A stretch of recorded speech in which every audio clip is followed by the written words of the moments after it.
Hello കൂട്ടുകാരെ, അപ്പോൾ ഇന്ന് നമ്മൾ വൈകിട്ട് വന്നിരിക്കുന്നത് എന്താണെന്ന് വെച്ചാൽ നമ്മുടെ ഇന്ന് നോമ്പ് മുറിയാണ്. അതായത് ക്രിസ്ത്യാനികളുടെ നോമ്പ് മുറി. ഇപ്പം ക്രിസ്ത്യാനികളുടെയും മുസ്ലിംസിന്റെ നോമ്പിന്റെ കാലമാണല്ലോ. മുസ്ലിംസിന്റെ 30 നോമ്പും ക്രിസ്ത്യാനികളുടെ 50 നോമ്പും, ക്രിസ്ത്യാനികളുടെ വലിയ നോമ്പും വന്നിരിക്കുകയാണ് ഇപ്പം. അപ്പോൾ പലർക്കും ഈ നോമ്പ് എന്ന് പറയുമ്പോഴും ഉപവാസം എന്ന് പറയുമ്പോഴും പലർക്കും പല അഭിപ്രായമാണ്. ലത്തീൻ സഭയിലൊക്കെ എന്ന് വെച്ചാൽ പച്ചക്കറി കഴിച്ചിട്ടാണ് അവർ നോമ്പെടുക്കുന്നത്. അതായത് നോൺ വെജ് ഒഴിവാക്കി അവർ വെജിറ്റേറിയൻ ആയിരിക്കും ഈ ഒരു 50 ദിവസവും കഴിക്കുന്നത്. സാധാ രീതിയിലുള്ള നോമ്പെടുക്കുക, അതായത് ഫുഡ് കഴിക്കാതുള്ള നോമ്പ്. ഒരു നേരത്തെ ഭക്ഷണമായിരിക്കും, അതായത് വൈകുന്നേരം 6 മണിക്ക് ഫുഡ് കഴിക്കും, പിന്നെ പിറ്റേ ദിവസം വൈകുന്നേരം 6 മണിക്ക് മാത്രമേ ഫുഡ് കഴിക്കുകയുള്ളൂ. ഇതിനിടയ്ക്ക് വെച്ച് വേറെ ഫുഡൊന്നും കഴിക്കില്ല. പിന്നെ ഉള്ളൊരു കാര്യം എന്ന് വെച്ചാൽ ഇടയ്ക്ക് നമുക്ക് വെള്ളം കുടിക്കാം. വെള്ളം ഇടയ്ക്ക് കുടിക്കാം, വയറ് നിറച്ചല്ല. നമുക്ക് ദാഹം തോന്നുമ്പോഴോ അതല്ലെന്നുണ്ടെങ്കിൽ ഇടയ്ക്ക് കുടിക്കണം തോന്നുമ്പോഴോ നമുക്ക് വെള്ളം കുടിക്കാം. അത് ഒഴിവാക്കി കഴിഞ്ഞാൽ നമ്മുടെ ഫുഡ് സർക്കിൾ എന്ന് വെച്ചാൽ ഇപ്പം ഇന്ന് വൈകിട്ട്, അതായത് ഇന്ന് എത്ര ഡേറ്റ് 3 3-ാം തീയതി വൈകിട്ട് 6 മണിക്ക് നമ്മൾ ഫുഡ് കഴിച്ചു കഴിഞ്ഞാൽ 4-ാം തീയതി വൈകിട്ട് 6 മണിക്ക് പിന്നെ നമ്മൾ ഫുഡ് കഴിക്കുള്ളൂ. അതാണ് ക്രിസ്ത്യാനികളുടെ നോമ്പ് എന്ന് പറയുന്നത്. അതാണ് 50 ദിവസം പോയിക്കൊണ്ടിരിക്കുന്നത്. അപ്പം ഇന്ന് ഞാനിവിടെ നോമ്പെടുത്തിട്ടുണ്ട്. ഇവർ ലത്തീൻ സഭയുടെ നോമ്പാണ് ഇവർ പിടിച്ചേക്കുന്നത്. അതായത് ഡോറയ്ക്കൊന്നും ഫുഡ് കഴിക്കാതെ നോമ്പെടുക്കാൻ പറ്റത്തില്ലല്ലോ. അപ്പം ഡോറയ്ക്കൊക്കെ ആണെങ്കിൽ ഇങ്ങനെ ഫുഡ് കഴിക്കാതെ ഉപവാസം പിടിക്കാൻ പറ്റാത്തത് കൊണ്ട് ഡോറയും പ്രിൻസിയും അമ്മയും എല്ലാം എന്ത് ചെയ്തെന്ന് വെച്ചാൽ നോൺ വെജ് ഒഴിവാക്കിയിട്ട് ലത്തീൻ സഭയിലുള്ള രീതിയിലുള്ള ഉപവാസം പിടിച്ചു. അതായത് നോൺ വെജ് ഒഴിവാക്കി പച്ചക്കറി മാത്രം കഴിച്ചിട്ടുള്ള ഉപവാസം അവർ പിടിച്ചു.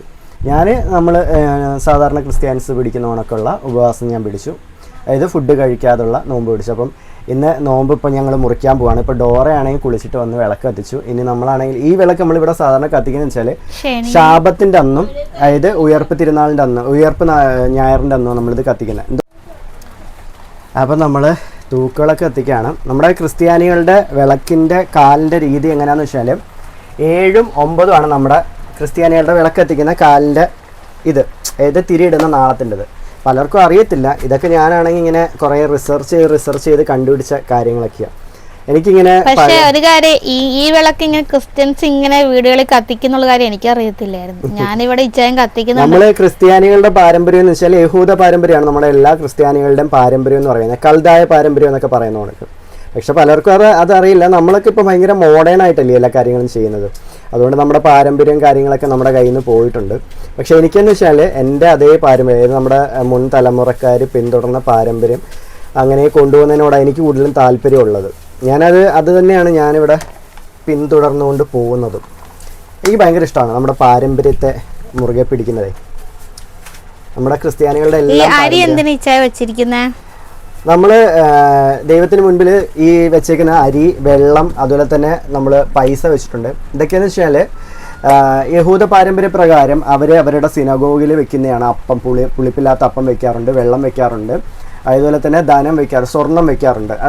ഇതെന്ന് വെച്ചാൽ നമ്മുടെ എന്താ പറയുന്നത്, എല്ലാം ദൈവത്തിന് സമർപ്പിച്ചു. അവിടെ നിന്നാണ് നമുക്കെല്ലാം തരുന്നത്. അപ്പം അവിടത്തേക്കായിട്ടുള്ള കാര്യങ്ങളാണ് നമ്മൾ ഈ വെച്ചിരിക്കുന്നത്. അതായത് നമ്മുടെ വീട്ടിൽ ഒരിക്കലും ധനം കുറയാൻ ധനമല്ല, അന്നം കുറയാൻ പാടില്ല, അന്നത്തിനൊരു മുട്ട് വരാൻ പാടില്ല എന്നൊരു കോൺസെപ്റ്റിലാണ് ഈ അരി വെച്ചേക്കുന്നത്. വെള്ളം എന്ന് പറയുന്നത് നമ്മുടെ ജീവിതത്തിലെല്ലാം ഒഴിച്ചുകൂടാൻ പറ്റാത്തൊരു സംഭവമാണ് വെള്ളം എന്ന് പറയുന്നത്. അത് ദൈവത്തിന് അന്ന് പണ്ടുതൊട്ടേ നമ്മുടെ ബൈബിളിലൊക്കെ കൂടുതലും വെള്ളത്തെക്കുറിച്ച് ഒരുപാട് കാര്യങ്ങൾ പറയുന്നുണ്ട്. പിന്നെ പൈസ വെച്ചിരിക്കുന്നത് സ്വർണം വെക്കാൻ നമുക്ക് പറ്റാത്തത് കൊണ്ട് നമ്മൾ പൈസ നമുക്ക് ധനം, അതായത് നമ്മുടെ വീട്ടിൽ ധനത്തിൻ്റെ മുട്ട് വരാൻ പാടില്ല എന്നുള്ളൊരു ഇതിലാണ് നമ്മൾ പൈസ ദൈവത്തിന് മുൻപിൽ വെച്ചിരിക്കുന്നത്. പിന്നെ ഞാൻ ചെയ്യുന്ന വേറൊരു കാര്യം എന്ന് വെച്ചാൽ എനിക്കിപ്പോൾ എന്തെങ്കിലും ആവശ്യങ്ങളുണ്ടെങ്കിലോ എനിക്ക് എന്തെങ്കിലും ആവശ്യം സാധിച്ചു തരണമെന്നുണ്ടെങ്കിലും ഞാൻ എന്ത് ചെയ്യുമെന്ന് വെച്ചാൽ പേപ്പറിൽ എഴുതിയിട്ട് ഈ സ്ലീവയുടെ അടിയിൽ ഞാൻ വെക്കാറുണ്ട്. ഞാൻ അങ്ങനെ പണ്ടുതൊട്ടേ ചെയ്യാറുണ്ട്. ഇത് നമ്മൾ ഭരണങ്ങാനത്ത് നിന്ന് വാങ്ങിച്ചതാണ്. അപ്പൊ പണ്ടുതൊട്ടേ ഞാൻ അങ്ങനെ ചെയ്യാറുണ്ടായിരുന്നു. ഇപ്പൊ ഞാൻ പിന്നെ വേറെ സംഭവം, കൊച്ചു സാധനം നമ്മൾ പള്ളിയിലൊക്കെ കണ്ടിട്ടുണ്ട്. ഇന്നലെ അമ്മ വന്നപ്പോ ചോദിച്ചു, ഇത് പള്ളിയിലൊക്കെ കാണുന്നില്ല, ഇതെങ്ങനെ ഇവിടെ വന്നെന്ന് ചോദിച്ചു. ഞാൻ എല്ലാ സംഭവങ്ങളും ഇങ്ങനെ കളക്ട് ചെയ്യാറുണ്ട്. പണ്ടൊക്കെ ഇഷ്ടംപോലെ സാധനങ്ങൾ ഉണ്ടായിരുന്നു, എല്ലാം നശിച്ചുപോയല്ല, നഷ്ടപ്പെട്ടു പോയി. നമ്മൾ വാടക വീടും കാര്യങ്ങളൊക്കെ മാറിയ സമയത്ത് മെനോറയുടെ ഇതൊക്കെ ഉണ്ടായിരുന്നു നമ്മളിവിടെ. അതിൽ നമ്മുടെ വീടിന്റെ ഫ്രണ്ടിൽ മെനോറ ഉണ്ടായിരുന്നു. ഞാനാണെങ്കിൽ സിമെന്റിൽ മെനോറ ഉണ്ടാക്കി നമ്മൾ ദിവസവും വൈകിട്ട് 7 തിരിയുടെ ഞാൻ ആദ്യം വന്ന ഇടയ്ക്ക് ഉണ്ടായിരുന്നല്ലേ മെനോറ ഉണ്ടായിരുന്നു. പിന്നെ ഹനൂഹ ഉണ്ടാക്കണമെന്നുണ്ടായിരുന്നു, ഹനൂഹ ഉണ്ടാക്കാൻ പറ്റിയില്ല. എല്ലാം ശരിയായി വരുവാണെങ്കിൽ അതുമൊക്കെ നമ്മൾ ഉണ്ടാക്കി നമ്മൾ സെറ്റ് ചെയ്യും. എനിക്കൊരു മെനോറ അല്ലാതെ മേടിക്കണമെന്നുണ്ട്. മിനറൽ വിളക്ക് വാങ്ങിക്കണമെന്നുണ്ട്. ശരിയാവും എല്ലാം ദൈവം സഹായിച്ച്. അപ്പോൾ നമ്മൾ നമ്മുടെ വിളക്ക് കത്തിച്ചു. ഇത് ഞങ്ങളിവിടെ കത്തിക്കുന്ന ഞാൻ പറഞ്ഞില്ലേ, ശാബത്തിൻ്റെ അന്നും ഉയർപ്പ് ദിവസത്തിൻ്റെ അന്ന്. ഉയർപ്പ് ദിവസം എന്ന് പറഞ്ഞാൽ ക്രിസ്ത്യാനികൾക്ക് ഞായറാണ്. ശാബത്ത് എന്ന് പറഞ്ഞാൽ യഹൂദർക്ക് ശനിയാഴ്ചയാണ് ശാബത്ത് എന്ന് പറയുന്നത്. നല്ല ഇടിവാള് വീടേക്കകത്ത് കറക്റ്റ് കാണാൻ പറ്റുന്നു. നമ്മളിപ്പോൾ മുസ്ലിംസിന് വെള്ളി, യഹൂദർക്ക് ശനി, ഞായർ ക്രിസ്ത്യാനികൾ ഞായർ തിരഞ്ഞെടുത്ത് എങ്ങനെയാണെന്ന് വെച്ചാൽ ഞായറാഴ്ചയാണ് ഈശോ ഉയർത്തെഴുന്നേറ്റ് എന്നുള്ള ആ ഒരു ഇത് വെച്ചിട്ട് ആ ഒരു ദിവസത്തിൽ നമ്മൾ പവിത്രമായി കണ്ട് ഞായറാഴ്ച നമ്മൾ ക്രിസ്ത്യാനികളുടെയായി. യഹൂദരുടേത് ആഴ്ച അവസാനവും ശാബത്തിൻ്റെ അന്ന് ദൈവത്തിൻ്റെ ദിവസമായിട്ട് അവർ ശാബത്ത് ആചരിക്കുന്നു. അത് അവർ ശനിയാഴ്ച വരെ തിരഞ്ഞെടുത്തു. മുസ്ലിംസിനും അതുപോലെ തന്നെ ദൈവത്തിൻ്റെ ദിവസമായിട്ട് മുസ്ലിംസ് വെള്ളിയാഴ്ച ആരാധിക്കുന്നു. അപ്പോൾ അതുകൊണ്ട് അവരുടേതായി വെള്ളിയാഴ്ച. അപ്പം അങ്ങനെയാണ് നമ്മൾ ഈ ഓരോ മതക്കാരുടെയും ഓരോ ഇത് വരുന്നത്. അപ്പോൾ ഇന്ന് ഞങ്ങളുടെ എന്താ പറയുന്നത് നോമ്പ് മുറിയാണ്. അപ്പോൾ അതിൻ്റെ ഇതായിട്ടാണ് നോമ്പ് മുറിക്ക് അങ്ങനെ പ്രത്യേകിച്ച് അമ്മ ഇന്നലെ വന്നപ്പോഴത്തേനും എന്ത് ചെയ്ത് എല്ലാം ഞാൻ എടുത്ത് മാറ്റി വെച്ചു.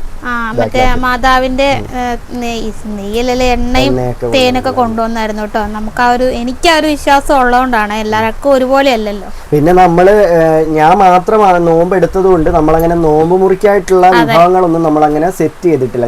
എനിക്ക് മാത്രമല്ലേ ഉള്ളൂ. അപ്പൊ നമ്മളിവിടെ ഉണ്ടാക്കിയ സാധാരണ ഫുഡ് കഴിച്ചിട്ടാണ് ഞാൻ എന്റെ നോമ്പ് മുറിക്കുന്നത്. കറി രണ്ടും ഞാൻ ഉണ്ടാക്കി. സാധാരണ ഫുഡ് കഴിച്ച് ഞാൻ നോമ്പ് മുറിക്കുന്നത്. കാരണം എല്ലാവരും കൂടെ എടുക്കുകയാണെങ്കിൽ നമ്മൾ ഒരുപാട് ഫുഡുകൾ നോമ്പ് മുറിക്കായിട്ടുണ്ടാകും. പക്ഷെ ഇന്നെന്ന് വെച്ചാൽ ഞാൻ മാത്രം ആയതുകൊണ്ട് പിന്നെ കുറച്ച് സ്നാക്സ് ഐറ്റംസ് ഒക്കെ ഇരിപ്പുണ്ടായിരുന്നു. അല്ലെങ്കിൽ ഇച്ചാൻ അങ്ങനെ ഒന്നും അങ്ങനെ കഴിക്കത്തില്ല. തോന്നിയിട്ടുണ്ടെങ്കിൽ കഴിക്കത്തില്ല. ഇഷ്ടം പോലെ കഴിക്കും. പിന്നെ അത് മറ്റുള്ളവർക്ക് ഉണ്ടോ ഇല്ലയോ എന്നൊന്നും നോക്കത്തില്ല. ഇപ്പൊ ഞാൻ കഴിക്കുമ്പോ അങ്ങനെ ഈ പിള്ളേർക്ക് കൊടുത്തില്ലേ, പിള്ളേർക്ക് വെക്കണ്ട, എങ്ങനെയാ? ഇച്ചാൻ അങ്ങനെ ഒന്നുമില്ല. കഴിച്ചു വന്നു, തീർത്ത്. എന്റെ മിഠായി പിള്ളേരെടുത്ത് വെച്ച്, ആ വല്യമ്മയുടെ മിഠായി പിന്നെ കഴിക്കണം എന്ന് പറഞ്ഞു. പിറ്റേ ദിവസം പിള്ളേരെടുക്കാൻ പറയാം, അത് വല്യപ്പ കഴിച്ചു. ഇയാളൊരു മീൻ വറുത്ത പോലും തരത്തില്ലല്ലോ. അതെന്താ മീൻ വറുത്ത ഞാൻ തന്നിട്ടില്ലയോ? ഇല്ല. അന്ന് ഞാൻ കഴിച്ചോ പാതി മീൻ വറുത്ത കിട്ടാന്നില്ലയോ? അന്ന് ഇവിടെ അന്ന് അമ്മയും കൂടെ ഉണ്ട് കേട്ടോ. അന്നേരം അമ്മ പറഞ്ഞു, എടാ ഒരു വാലടക്കി സൗണ്ട് ആയിരിക്കും. മഴ ഭയങ്കര മഴ. നമുക്കിവിടെ മഴ പെയ്യുമ്പോ പേടിയാട്ടോ. ഞാനിപ്പോ പറയുമായിരുന്നു. ഞാനാണെങ്കിൽ ഒരു തവണ ചോദിച്ചു, അപ്പത്തിന് ഇച്ചാൻ പറഞ്ഞു വേറെ എന്ത് ചോദിച്ചാലും തരും, മീൻ വറുത്ത തരത്തില്ലെന്ന്. അപ്പൊ അമ്മ നമ്മുടെ മീൻ വറുത്ത, ഇവരുടെ മീൻ വറുത്ത ഇവര് കഴിച്ച് തീർത്തു. അത് കഴിഞ്ഞിട്ട് നമ്മുടെ മീൻ വറുത്ത നമ്മൾ വരുന്നു. അപ്പൊ കൊടുക്കണോ? പറ, എന്താ നിനക്ക് മീൻ വറുത്ത നീ കഴിച്ച് തീർത്തായിരുന്നോ? എന്നാലും നമ്മള് കഴിച്ച് തീർത്തോ? നീ അതിനകത്തുനിന്ന് ഒരു പീസ് എനിക്ക് തന്നോ? ഇല്ലല്ല. ഞാൻ എന്തിനു കൊടുക്കണം? ഇല്ല ഇല്ല. ഉച്ചക്കത്തേന് തലേദിവസം രാത്രി വറുത്തത് രാവിലെ ഇച്ചാൻ കാപ്പിക്കത് എടുത്തു. അപ്പൊ എനിക്ക് കുറച്ച് തരാൻ പറഞ്ഞിട്ട് തന്നില്ല. എന്തിനു കൊടുക്കണം? എന്റേതാ ഞാൻ എടുത്ത് കഴിച്ചത്. രാത്രി ഞാൻ കഴിക്കാത്തോണ്ട് രാവിലെ എടുത്ത് കഴിച്ചത്. ഒരു പ്രശ്നം അവരുടെ കഴിച്ചപ്പോ അവര് നമുക്ക് തന്നില്ല. ഞാൻ എപ്പോഴും തരാതിരുന്നിട്ടുണ്ടോ? എനിക്ക് തരാതിരുന്നിട്ടുണ്ട്. കള്ളത്തരം പറയുന്നോടാ. മുഖത്ത് നോക്കി ഉടായ്പ പറയുന്നുണ്ടോ? ഉടായ്പന്റെ ഉസ്താദ്. ഞാൻ ഇതുവരെ ഫുഡ് കഴിച്ചില്ല കേട്ടോ. നമുക്ക് കഴിക്കുന്നതിലേക്ക് ഇതുവരെ ഫുഡ് കഴിച്ചില്ല. സമയം ഇപ്പൊ എത്രയായി? സമയം ഇപ്പൊ എത്രയായി? അയ്യോ സമയം ഇതിനകത്ത് കാണാൻ പറ്റുന്നില്ല. 6:56. 6:56. 7 മണി ആവാറായി. ഞാൻ ഇതുവരെ ഫുഡ് കഴിച്ചില്ല. ഇന്നലെ രാത്രി കഴിച്ചതാ. ഇന്നലെ 7 മണിക്ക് അങ്ങനെ കഴിച്ചതെന്ന് തോന്നുന്നു. ഇന്നലെ 7 മണിക്കാണ് കഴിച്ചത്. എന്നാ പറ്റി? അടിച്ചു പോയി കഴിച്ചു. അപ്പൊ ഇച്ചാന്റെ കഴിക്കാൻ ചോറ് എടുത്തോണ്ട് വന്നിട്ടുണ്ട്. ഇതിന് അടുത്ത് കാണിക്ക്. വേണ്ടേ ഡോറയുടെ മാങ്ങ, ഇതെന്താ മാങ്ങ? മാമ്പഴക്കറി, മാമ്പഴ പുളിശ്ശേരി. തൈര് ഒഴിച്ചില്ല എന്നാലും അതുണ്ട്. പിന്നെ ഞാൻ ഇന്നലെ വെച്ച സാമ്പാറുണ്ട്. ഡോറയുടെ ഇന്നത്തെ തോരനുണ്ട്. ഞാൻ ഇന്നലെ ഇവിടെ പോർക്ക് വെച്ചായിരുന്നു. അതായത് ഡോറയുടെ അമ്മയൊക്കെ പോർക്ക് കൊണ്ടുവന്നിട്ടുണ്ടായിരുന്നു. അപ്പം പോർക്ക് ഇന്നലെ വെച്ചിട്ടുണ്ടായിരുന്നു. അതൊരു ശകലം എടുത്ത് നമ്മൾ ക്രിസ്ത്യാനികൾ ലത്തീൻ സഭയാണെങ്കിൽ പറഞ്ഞില്ലേ നോൺ വെജ് അന്നത്തെ ദിവസം ഫുൾ ഒഴിവാക്കും. അപ്പം ഞാൻ ഫുഡ് കഴിക്കാതിരുന്ന ഉപവാസം പിടിക്കുന്നത് കൊണ്ട് മാത്രമാണ് നോൺ വെജ് ശകലം എടുത്തത്. കാരണം നമ്മുടെ വൈറ്റമിൻസും ആ കാൽസ്യം അങ്ങനെ നിലനിർത്തണമല്ലോ, അതുകൊണ്ട് അത് ശകലം എടുത്തോളൂ. അപ്പോൾ ഇന്ന് എൻ്റെ നോമ്പുമുറി ഇതാണ്. ഞാൻ മാത്രമായതുകൊണ്ട് കേട്ടോ ഇങ്ങനെ ഒരു ഇതിൽ നമ്മൾ രണ്ടുമൂന്നൊരു പിടിക്കാണ്ടെങ്കിൽ നമുക്ക് നോമ്പ് മുറിക്ക് ഒരിക്കൽ കുഴപ്പമില്ല. നാളെ മോനും ഫ്രണ്ട്സ് പിടിക്കുന്നെന്ന് പറയുന്നു. നാളെ എൻ്റെ കൂടെ അറിയില്ല. ഫുഡ് കഴിക്കാൻ പറ്റില്ല ഇന്നോട്ട്. എപ്പ കഴിച്ചു ഫുഡ്? ഉച്ചക്ക് ഞങ്ങൾ ഒരുമിച്ച് കഴിച്ചത്. ഫുഡ് ഇപ്പൊ രാത്രി കഴിക്കണം. കഴിച്ചു കഴിഞ്ഞാൽ പിന്നെ കഴിക്കരുത്.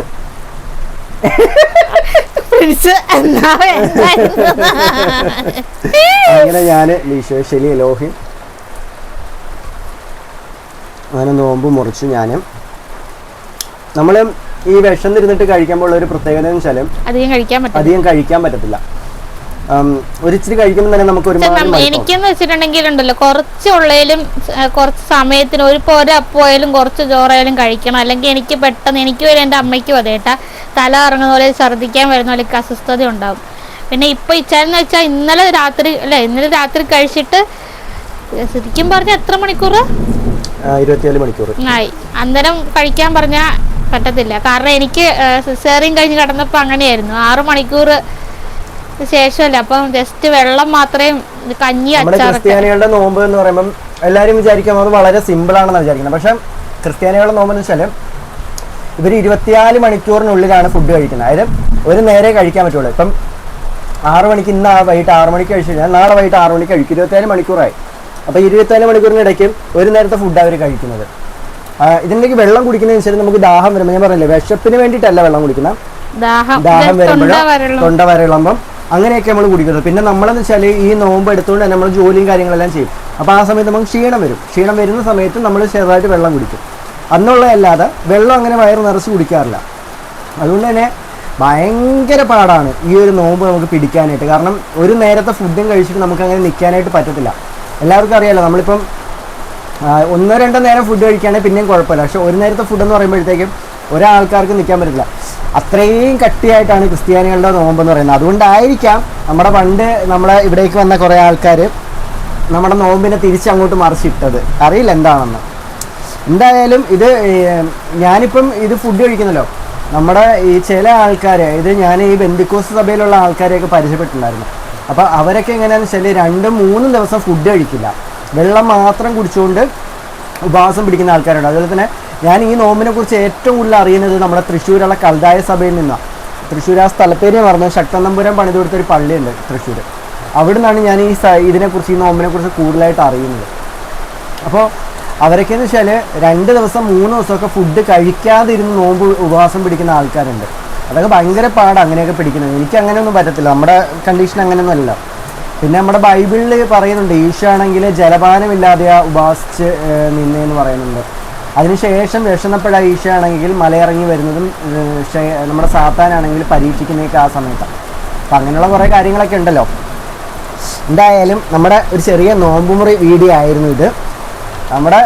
നമ്മുടെ ഒരു ചുറ്റുപാടിൽ നമ്മുടെ ഒരു കുടുംബത്തിൽ നമ്മൾ ചെറുതായിട്ട് മുറിച്ചൊരു നോമ്പുമുറി എന്ന് പറയാൻ പറ്റില്ല. കാരണം നോമ്പ് മുറിക്കാനായിട്ടുള്ള സംഭവങ്ങളൊന്നുമില്ല, ആകെയുള്ള ഈ ചോറും കറിയും മാത്രമേ ഉള്ളൂ.